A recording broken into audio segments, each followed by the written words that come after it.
working together? Well, this is very often, and it results from the history that the patient gives the provider. Maybe they'll say the medicine makes me urinate too much.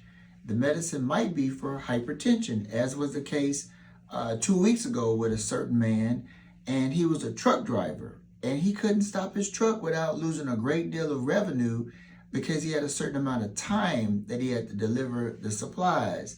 So we changed the medicine to a different medicine that does not make you urinate a lot based on the decision between he and myself. And he returned just yesterday and his blood pressure is fine. So we made a decision together and we got a better solution. And now he can drive his route without having to stop so frequently. All right, discuss why patients should avoid stopping their medicine without discussing it with their doctor.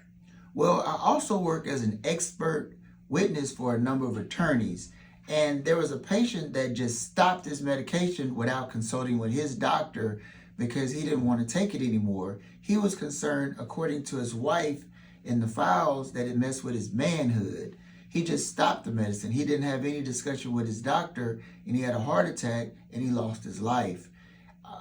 As a reviewing expert witness doctor, when I reviewed the files, it was noted that he never spoke to the doctor. The doctor did not request that he stop the medication, and him losing his life wasn't the fault of the doctor. It was the fault that he did not have that discussion with the doctor and allow the doctor to educate him and explore other medicines that might not, as he quoted, interfere with his manhood. But the deal is every patient should have a discussion with their medical provider about any side effects or concerns, and then that medical provider will be educated to consider other options that might be better for the patient and save that patient's life. All right, so to follow up with that, at the end of the day, who makes the final decision?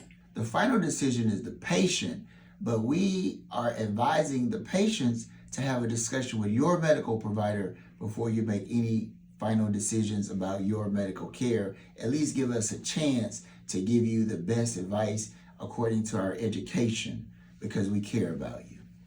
All right, thank you so much for your input, Dr. Quinn. We appreciate that. Switching gears, Roberto, tell us about these beautiful